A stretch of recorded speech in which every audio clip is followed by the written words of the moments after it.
Shalom, bien-aimés dans le Seigneur, nous vous saluons dans le nom précieux et glorieux de notre Seigneur Jésus. Nous sommes toujours à l'île de la Réunion où nous sommes en train de pouvoir réellement servir le Seigneur et pouvoir bénéficier de l'amour de notre Dieu. Et nous saluons tous les bien-aimés de la Réunion qui nous ont accueillis, qui nous ont acceptés, qui nous ont véritablement donné de leur temps, de leur amour. Vraiment, nous sommes bénis et nous sommes en train de pouvoir les bénir aussi. Et nous disons un grand merci à notre Seigneur. Et nous croyons que Dieu va pouvoir réellement les bénir et Dieu va pouvoir réellement les assister en toutes choses. Cela est notre prière. Et au travers eux, nous saluons tous les bien-aimés qui sont éparpillés dans le monde entier et qui aiment le Seigneur, qui veulent servir réellement notre Dieu, qui veulent réellement accomplir sa volonté, que l'Éternel vous soit favorable, que l'Éternel puisse vous bénir, que l'Éternel puisse réellement vous accorder tout ce dont vous désirez sur cette terre, qu'il puisse vous accompagner, qu'il vous donne la force de pouvoir réellement prendre sa parole et accomplir sa volonté. Et cela réellement est la prière que nous faisons tous les jours. Et nous savons que lorsque vous vous donnez au Seigneur, le Seigneur ne manquera pas de pouvoir réellement vous faire la joie. Il dit, votre joie sera parfaite et la paix que vous aurez, le monde ne pourra vous donner cette paix. Voilà, bien-aimés dans le Seigneur, vous nous voyez aujourd'hui, c'est un peu spécial. Comme je l'ai dit, vous remarquez, je ne suis pas seul, je suis avec mon bien-aimé Henri-Pierre Ouaro.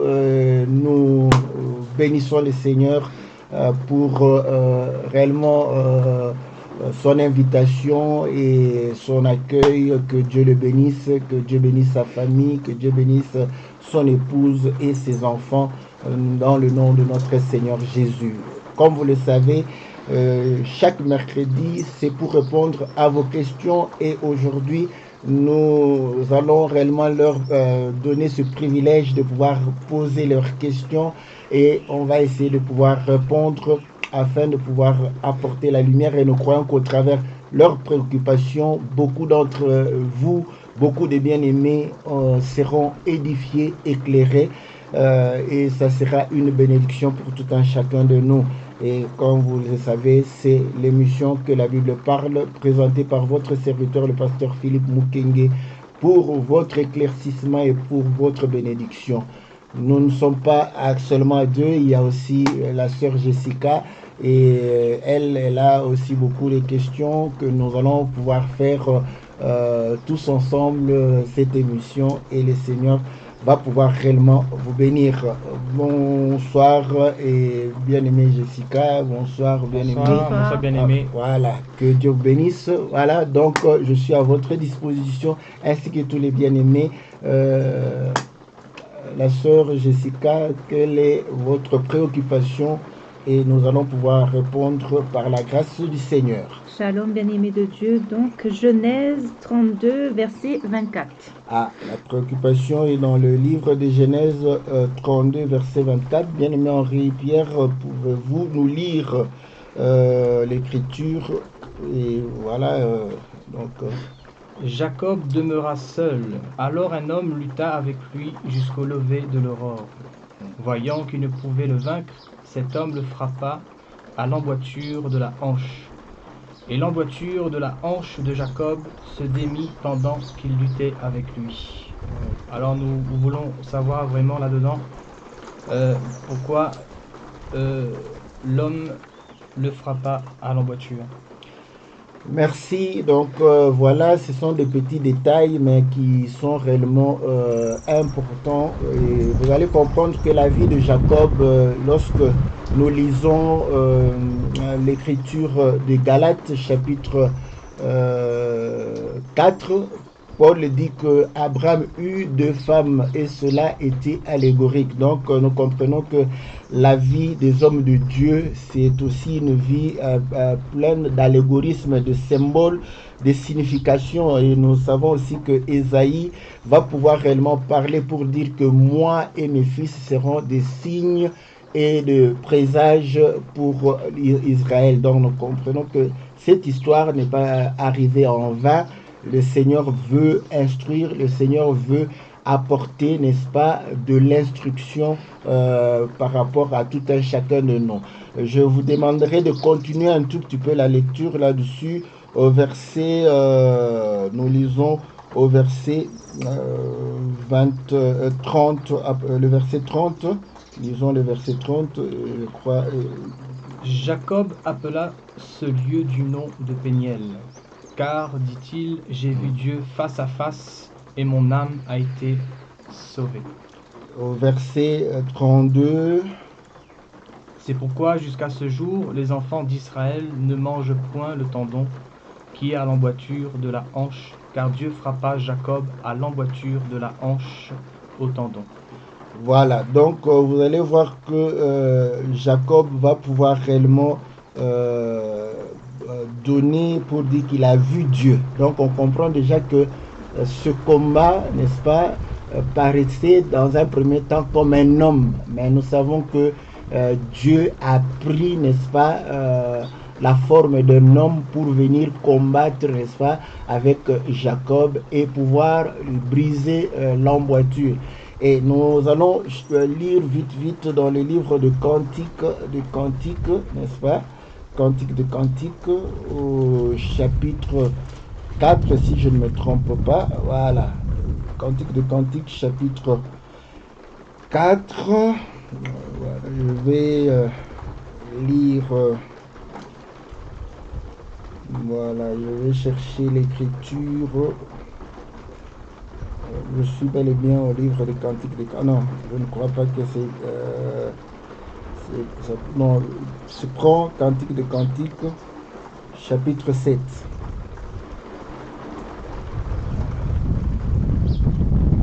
Au verset 2.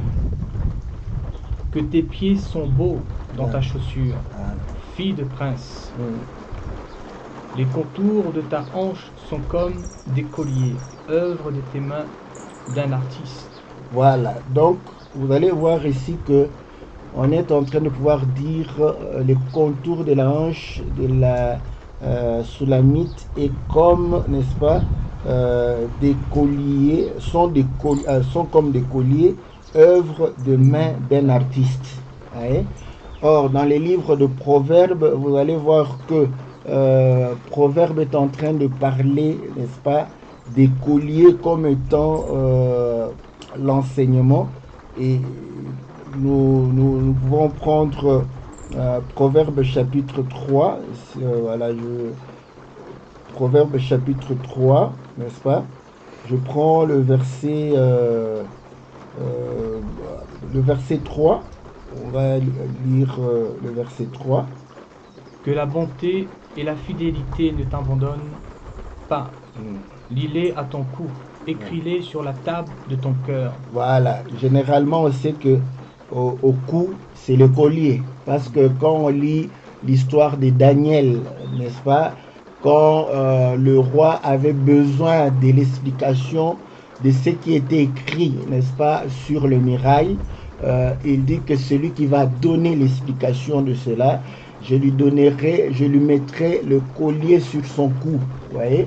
Donc ici, vous allez comprendre que le collier, n'est-ce pas, ce n'est pas le collier physique, mais cela parle, n'est-ce pas, de la bonté, de la fidélité. Or, nous savons que la bonté de Dieu s'est traduite au travers sa parole, car Dieu a tant aimé le monde qu'il a donné son Fils, afin que quiconque croit, donc on croit à la parole, et le Fils de Dieu dit qu'il est la parole. Voilà pourquoi il est écrit: au commencement était la parole était avec Dieu, la parole était Dieu. Donc nous comprenons que le collier, n'est-ce pas, c'est la parole, c'est l'enseignement. Voilà. Maintenant, vous allez comprendre que quand Jacob fut frappé à l'emboîture, il ne pouvait plus marcher normalement. Donc au niveau de la hanche, quand on a un souci, la démarche change. Vous voyez, la marche change. Or, lorsqu'on parle de la marche, on parle aussi de pouvoir réellement vivre selon la parole de Dieu. Nous prenons Enoch, n'est-ce pas? Je vais évoquer certaines écritures, d'autres on va pouvoir les lire. L'écriture dit que Enoch marcha avec Dieu pendant 300 ans et Dieu l'enleva, il ne fut plus. Donc vous allez comprendre que marcher démontre la communion avec Dieu, accomplir la volonté de Dieu. Donc lorsque nous marchons, nous accomplissons la parole de Dieu. Le Seigneur dit, c'est lui qui marche pendant le jour, vous voyez, il ne bronche point. Donc pour montrer que la marche est en fonction de la parole. On marche par rapport à la parole. Maintenant, lorsque il y a un problème, la démarche change. Mais écoutez, Jacob marchait, n'est-ce pas, étant fort selon sa volonté. Et en ce jour-là, le Seigneur va pouvoir réellement briser, n'est-ce pas, sa force pour que sa marche ne puisse pas dépendre seulement de lui-même, mais que sa marche puisse dépendre de l'Éternel. Voilà pourquoi il est dit que l'Éternel est l'appui de Jacob. Donc Jacob va s'appuyer sur l'Éternel pour pouvoir marcher. Et ainsi, cela accomplit l'écriture de Exode chapitre 21. Exode chapitre 21. Nous allons chercher l'écriture. Voilà. On est au verset 18. Si tu peux lire le verset 18. Si des hommes se querellent et que l'un d'eux frappe l'autre avec une pierre ou avec le poing, sans causer sa mort, mais en l'obligeant à garder le lit. Au verset 19. Celui qui aura frappé ne sera point puni, dans le cas où l'autre viendrait à se lever et à se promener dehors avec son bâton. Seulement, il le dédommagera de son interruption de travail et il le fera soigner jusqu'à sa guérison. Voilà. Donc vous voyez que ici la loi démontre que si deux personnes se querellent, or nous avons vu que dans Genèse 32, deux personnes se sont querellées et l'autre l'a frappé à la voiture. Et on dit que si le lendemain il se réveille en train de marcher, mais ayant besoin d'un appui, d'un bâton, n'est-ce pas, pour pouvoir s'appuyer, celui qui a causé ces dégâts doit réellement le dédommager et doit pouvoir réellement le soigner jusqu'à sa guérison. Donc nous comprenons que nous étions en train de marcher, nous prenons l'exemple, l'image de Pierre, où le Seigneur dit, quand tu étais jeune, n'est-ce pas, tu saignais toi-même ta ceinture, tu allais où tu voulais. Donc il avait la force de pouvoir aller où il voulait. Mais quand tu deviendras vieux, tu vas manquer la force. Quelqu'un d'autre va mettre ta ceinture et t'amener. Voilà, tu vas t'appuyer sur lui, mais lui va t'amener où tu ne voudras pas. Et nous comprenons que la jeunesse aime les passions de la chair.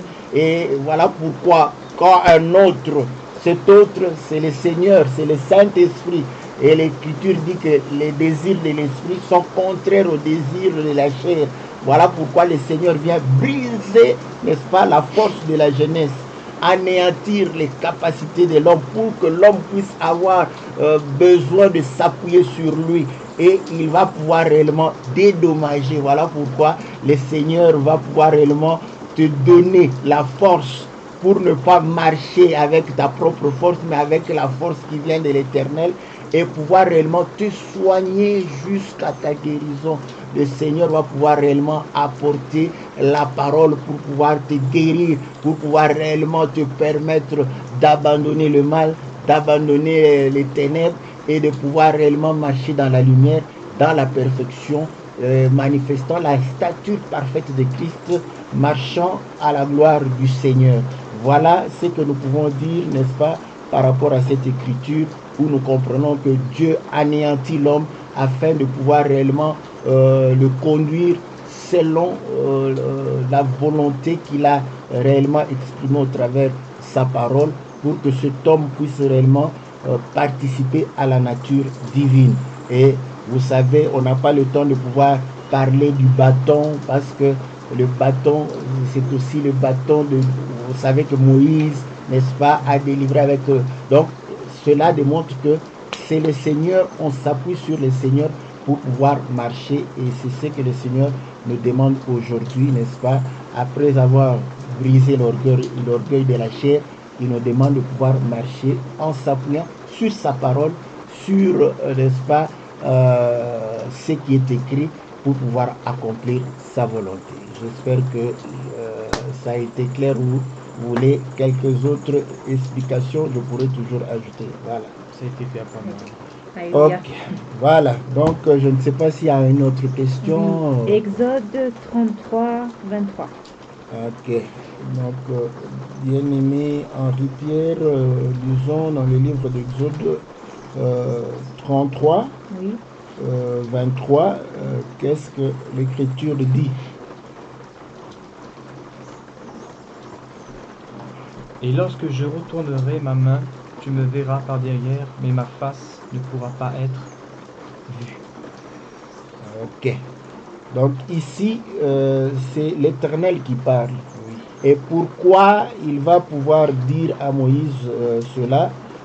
Tu pourras nous lire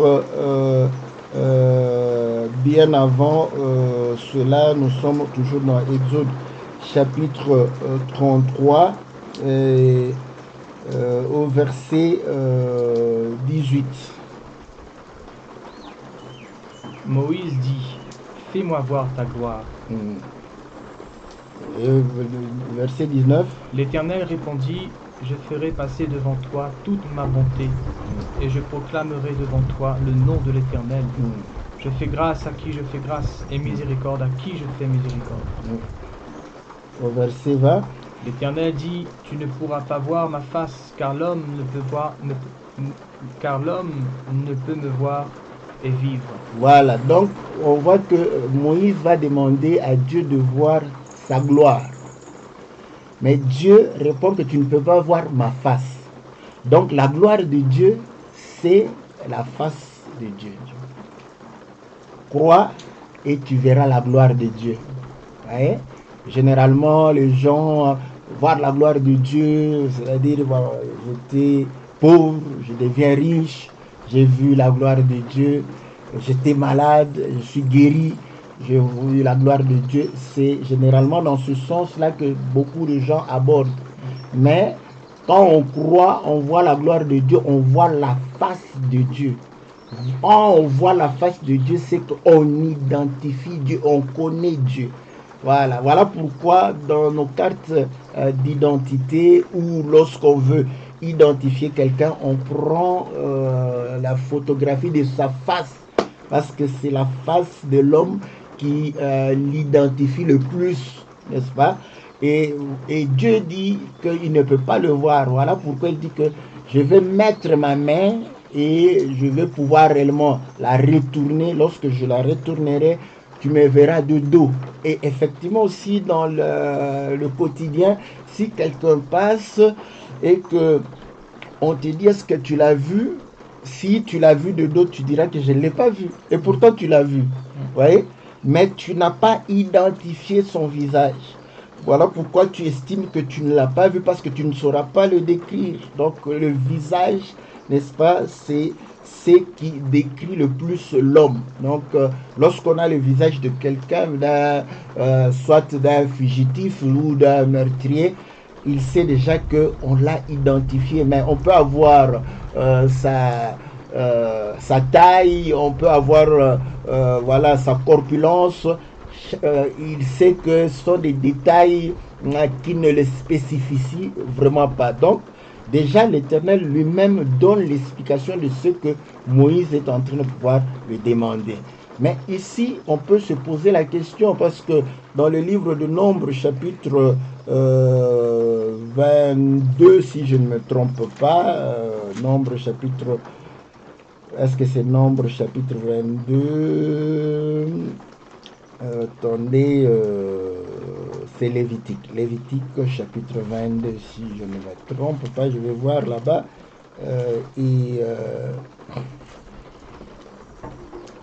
Oh là là. Voilà. non, c'est là où Marie, n'est-ce pas, va pouvoir bouder Moïse. Et ça doit être dans ce nombre. Attendez, je vais chercher l'écriture calmement, n'est-ce pas, et pouvoir réellement donner ici. Voilà, nombre. Déjà ici, Aaron est mort, donc c'est avant que Aaron ne meure. Voilà, c'est Meriba, Moïse. C'est pas ça. Voilà,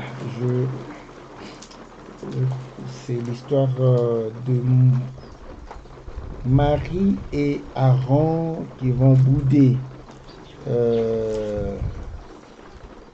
Moïse, n'est-ce pas? Et le Seigneur va pouvoir réellement... Mais comment Attendez, il n'y a que Exode. Si c'est pas dans Exode, ça sera dans Lévitique. Lévitique, qu'est-ce que Lévitique, voilà, je vais chercher calmement ce que je voudrais, n'est-ce pas? Ah, c'est Lévitique 12, je crois. Voilà.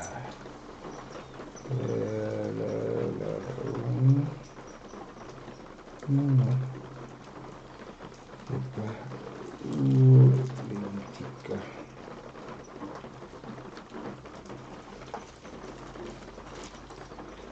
Excusez-moi, je veux lire l'écriture. Comment j'ai perdu le livre. Voilà. L'histoire d'Aaron et de...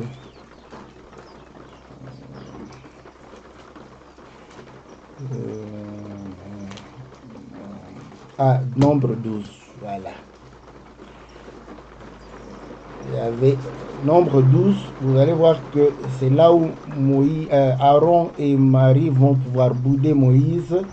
Et je prends, comme on a déjà perdu du temps à chercher l'écriture, je vais prendre, n'est-ce pas, le verset 6.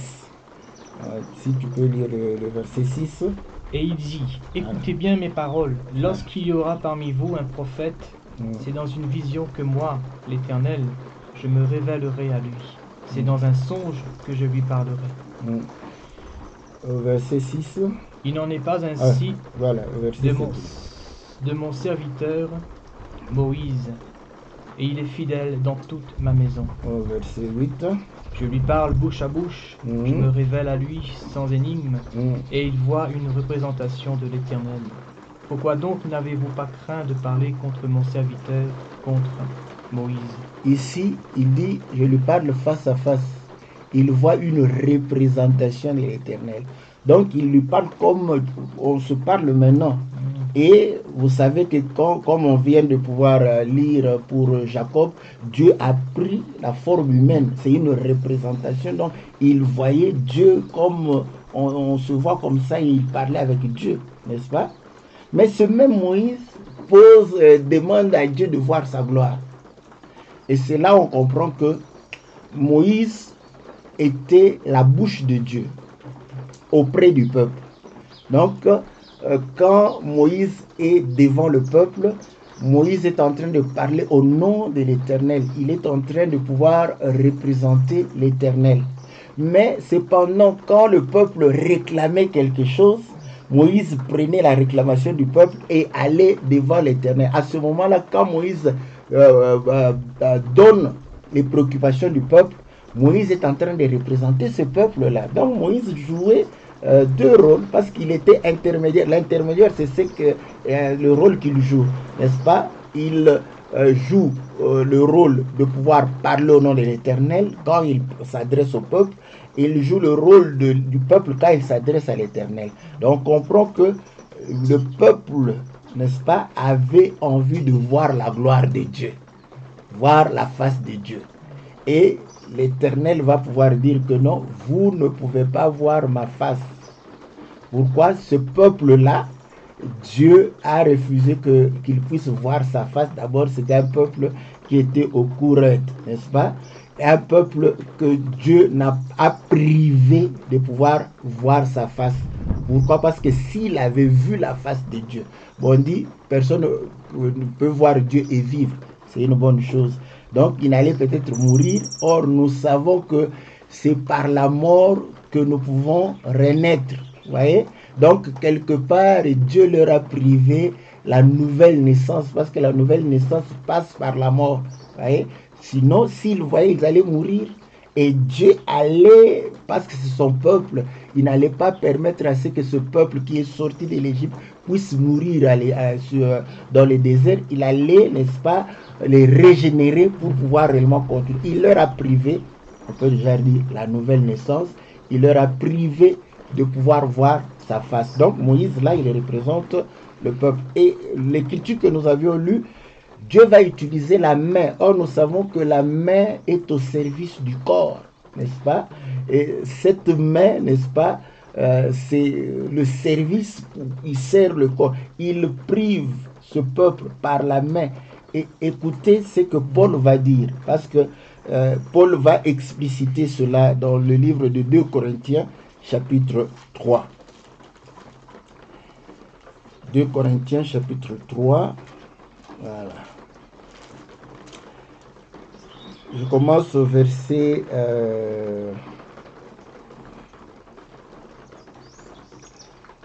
7.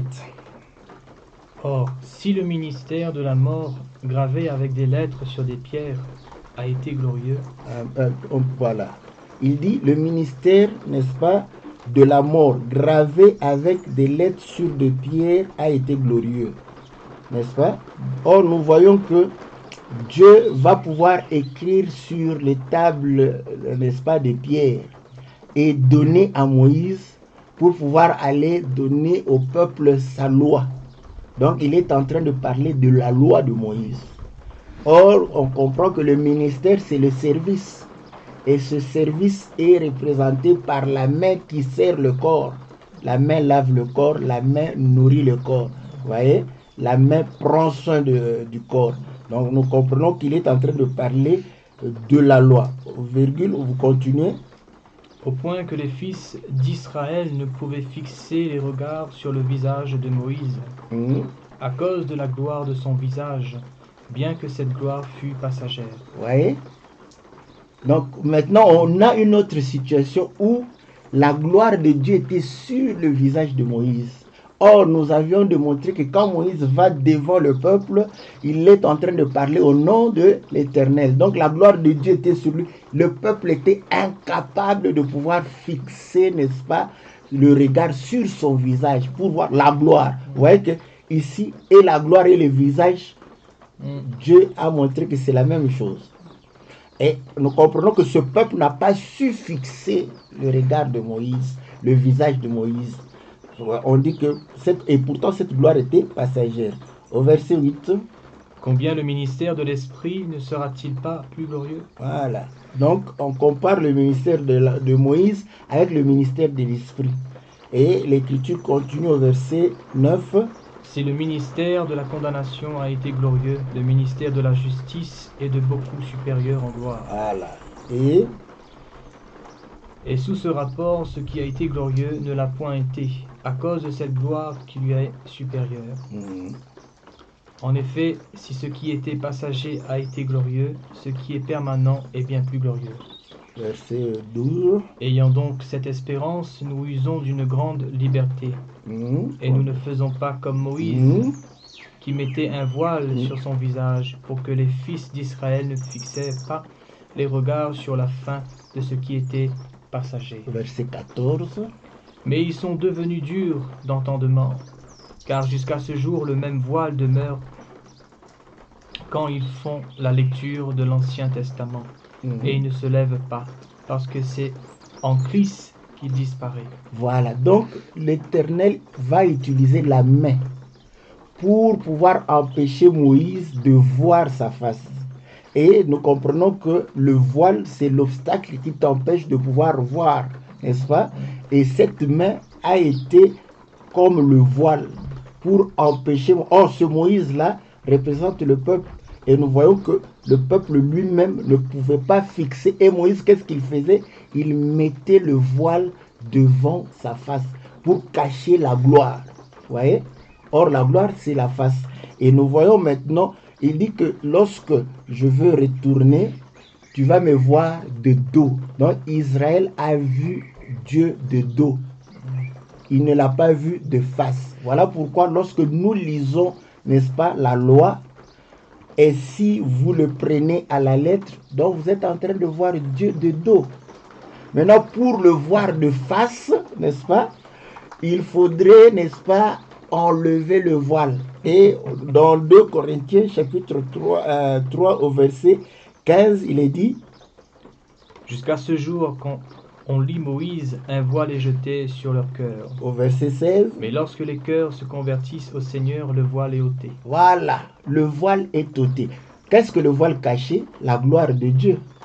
Or, quand on va dans le temple, vous allez voir que le voile cachait l'arche, qui est la gloire de Dieu, dans le lieu très saint. Et le jour où le Seigneur est mort, qu'est-ce qui s'est passé? Le voile s'est déchiré, afin que nous puissions entrer et voir la gloire de Dieu. Et c'est ça la prédication de la croix. C'est la prédication de la croix qui nous permet d'enlever le voile et de voir la gloire de Dieu. C'est comme ça que dans 2 Corinthiens chapitre 4, au verset 5, Nous ne nous prêchons pas nous-mêmes, c'est Jésus-Christ le Seigneur que nous prêchons. Voilà. Et nous nous disons vos serviteurs à cause de Jésus. Au verset 6, Car Dieu, qui a dit Mm. la lumière brillera du sein des ténèbres, a fait briller la lumière dans nos cœurs pour faire resplendir la connaissance de la gloire de Dieu sur la face de Christ. Alléluia. Pour faire resplendir la connaissance de la gloire de Dieu que Moïse a demandé, ou sur la face de Christ. Voilà pourquoi quand Philippe demande, montre-nous le Père. Vous comprenez pourquoi le Seigneur dit, mais depuis longtemps que je suis avec vous, vous ne me connaissez pas. Tu ne me connais pas. Celui qui m'a vu a vu le Père, parce que cette gloire est sur ma face. Donc on comprend que c'est lorsque nous avons la prédication de la croix, et la prédication de la croix, Paul le dit, si nous avons connu Christ selon la chair, nous ne le connaissons plus de cette manière, parce qu'à la croix, il a anéanti la chair. Voilà pourquoi nous devons le connaître selon l'esprit. Et nous savons qu'il est le Christ, le Dieu du commencement. Voilà, donc ça c'est ce que le Seigneur a voulu démontrer, qu'effectivement ce peuple qui a été choisi, Dieu lui a privé de pouvoir connaître sa face afin de pouvoir avoir la vie éternelle, en vue de nous permettre de voir cette face-là et d'avoir la vie éternelle. Et ainsi, lorsque le Seigneur est venu, sa chair était le voile. Je crois Hébreux chapitre 10 le dit, qu'il a traversé, n'est-ce pas, au travers le voile qui est sa chair. Donc sa chair étant le voile, c'est ce qui a empêché Israël de reconnaître qu'il est le Fils de Dieu, le Christ. Ça les a empêchés de pouvoir réellement croire en lui. C'est ainsi que la Bible dit qu'à tous ceux qui l'ont reçu, il a donné le pouvoir de devenir enfants de Dieu. Donc, c'était réellement pour démontrer que ce peuple n'allait pas connaître, n'est-ce pas, l'Éternel, mais il va pouvoir réellement avoir une représentation. Voilà pourquoi le tabernacle était une représentation, l'arche était une représentation. Donc ils ont connu Dieu, n'est-ce pas, au travers les ordonnances charnelles qui étaient ombre de choses à venir. Et la Bible dit, le corps étant Christ et Jésus. Donc aujourd'hui, voilà pourquoi nous disons une bonne prédication, c'est la prédication de la croix, où on enlève le voile, on enlève, n'est-ce pas, la compréhension littérale des choses, on enlève la compréhension charnelle des choses pour pouvoir accéder à l'esprit et connaître, n'est-ce pas, cette gloire sur la face de Christ. Voilà. Je parle beaucoup, mais c'est pour donner assez d'informations là-dessus. Et voilà. Comme je le dis, nous disons toujours un point virgule parce que on peut parler des heures et des heures sur cela, aller de Genèse à Apocalypse, n'est-ce pas? Mais nous donnons l'essentiel pour qu'on ait la compréhension de l'écriture. Donc, je ne sais pas si c'est satisfaisant ou il y a d'autres questions. Voilà. Voilà. Donc, on poursuit? Oui. Voilà. 1 Roi 17, 14. 1 Roi 17, le verset 14. Voilà, bien aimé, si tu peux lire. Oui. Car ainsi parle l'Éternel, le Dieu d'Israël, Voilà. la farine qui est dans le pot ne manquera point, et l'huile qui est dans la cruche ne diminuera point, jusqu'au jour où l'Éternel fera tomber de la pluie sur la face du sol. Voilà. Ici, il s'agit de l'histoire de Élie, n'est-ce pas, le Tishbite.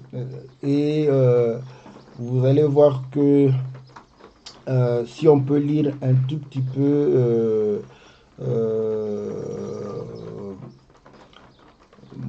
à partir du verset 8, voilà, comme ça on peut avoir l'idée de l'histoire et pouvoir parler. Alors la parole de l'Éternel lui fut adressée en ces mots. Lève-toi, va à Sérepta, qui appartient à Sidon, et demeure là. Voici, j'ai ordonné à une femme veuve de te nourrir. Il se leva, il alla à Sérepta. Comme il arrivait à l'entrée de la ville, voici, il y avait là une femme veuve qui ramassait du bois. Il appela et dit, va me chercher, je te prie, un peu d'eau dans un vase, afin que je boive. Et elle alla en chercher. Il appela de nouveau et dit, apporte-moi, je te prie, un morceau de pain dans ta main. Et elle répondit, l'Éternel, ton Dieu, est vivant, je n'ai rien de cuit, je n'ai qu'une poignée de farine dans un pot, et un peu d'huile dans une cruche. Et voici, je ramasse 2 morceaux de bois, puis je rentrerai, et je préparerai cela pour moi et pour mon fils. Nous mangerons, après quoi nous mourrons. Élie lui dit, ne crains point, rentre, fais comme tu as dit. Seulement prépare-moi d'abord avec cela un petit gâteau, et tu me l'apporteras. Tu en feras ensuite pour toi et pour ton fils. Voilà. Donc, on comprend l'histoire que Dieu envoie Élie. Mais il envoie Élie chez la femme de Sarepta lorsque Israël a rejeté la parole. Voyez? Voilà pourquoi, avant cela, Élie avait dit, sinon ma parole, il n'y aura point de pluie, n'est-ce pas? Donc, il avait fermé le ciel. Israël a rejeté la parole. Quand Israël rejette la parole, le Seigneur a dit, Jérusalem, Jérusalem, toi qui tues les prophètes, n'est-ce pas, qui t'ont été envoyé, ta maison restera déserte. Donc, on comprend que parce qu'il a rejeté la parole, ça sera le désert, il n'y aura pas la pluie, n'est-ce pas? Et écoutez, lisons Luc chapitre 4. Luc chapitre 4.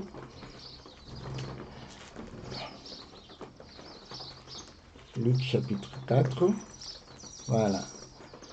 Au verset 25. Commence au verset 24. Mais ajouta-t-il, je vous le dis en vérité, aucun prophète n'est bien reçu dans sa partie, dans sa patrie. Voilà. Je vous le dis en vérité, il y avait plusieurs veuves en Israël du temps d'Élie, lorsque le ciel fut fermé 3 ans et 6 mois, et qu'il y eut une grande famine sur toute la terre. Et cependant Élie ne fut envoyé vers aucune d'elles, si ce n'est vers une femme veuve à Sérepta dans le pays de Sidon. Il y avait aussi plusieurs lépreux en Israël du temps d'Élisée, le prophète. Et cependant aucun d'eux ne fut purifié, si ce n'est Naaman le Syrien. Voilà, verset 28. Ils furent tous remplis de colère dans la synagogue lorsqu'ils entendirent ces choses. Et s'étant levés, ils le chassèrent de la ville et le menèrent jusqu'au sommet de la montagne sur laquelle leur ville était bâtie, afin de le précipiter en bas. Voilà, donc on voit que le Seigneur démontre que nul n'est prophète chez soi. Il parle de lui-même, que on ne va pas le recevoir.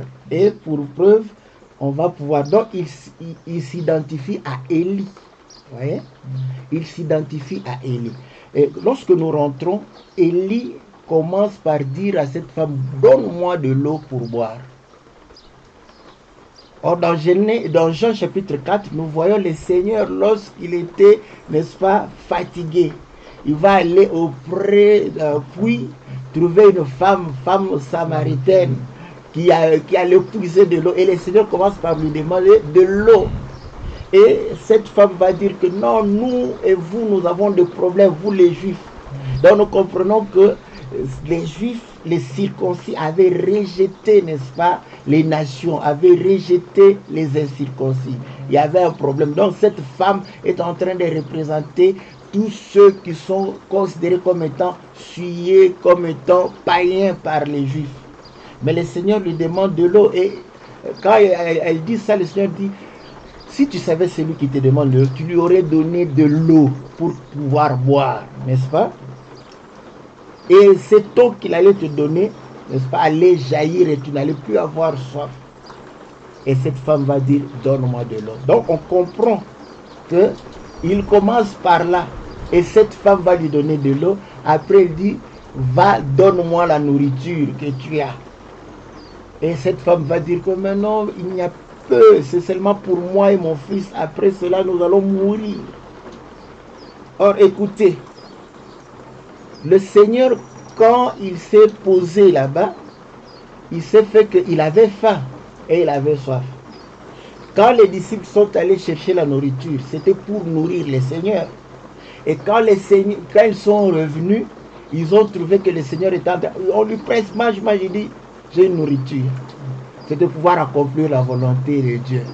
Or, écoutez, Hébreu dit ceci, dans Hébreu, je crois, chapitre 13, voilà, Hébreu chapitre 13, nous allons chercher l'écriture, voilà, c'est chapitre 12 plutôt, au verset 2.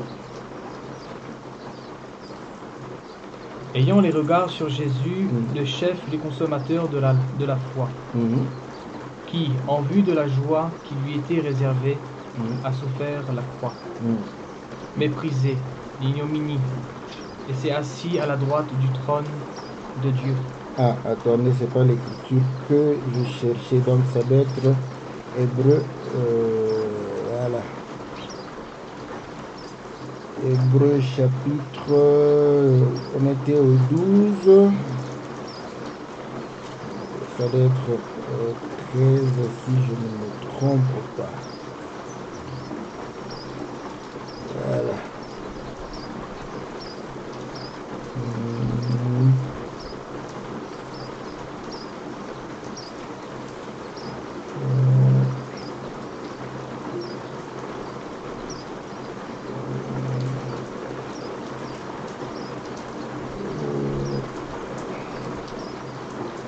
Voilà.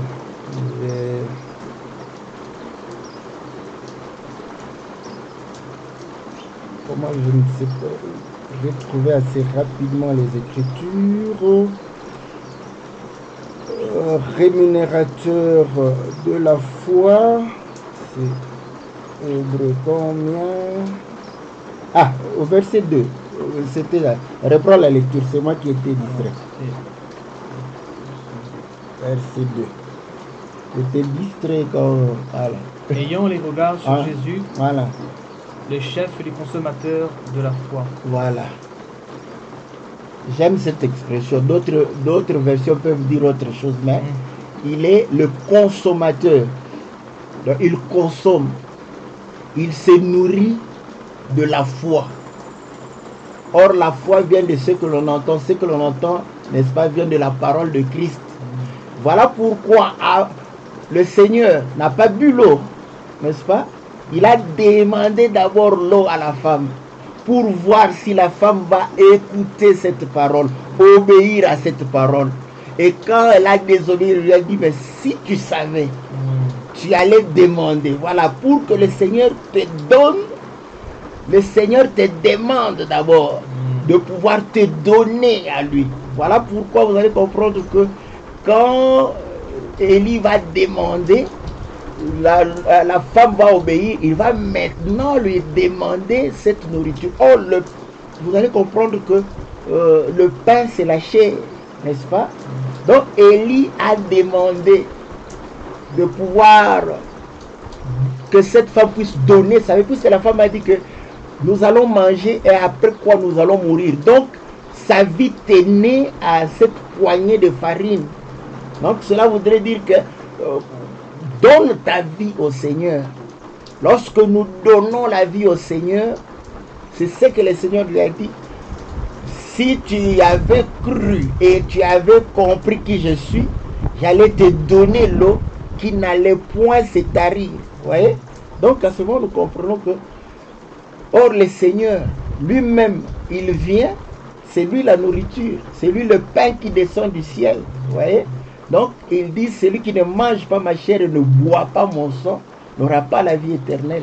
Et nous comprenons par là qu'il s'est identifié à Élie, chez la femme de Sarepta, parce qu'Israël a rejeté. Voilà pourquoi le Seigneur aujourd'hui c'est Élie chez nous, l'église que nous avons reçue. Mais il faut que nous puissions l'accueillir, il faut que nous puissions accepter sa parole, il faut que nous puissions donner notre vie à lui.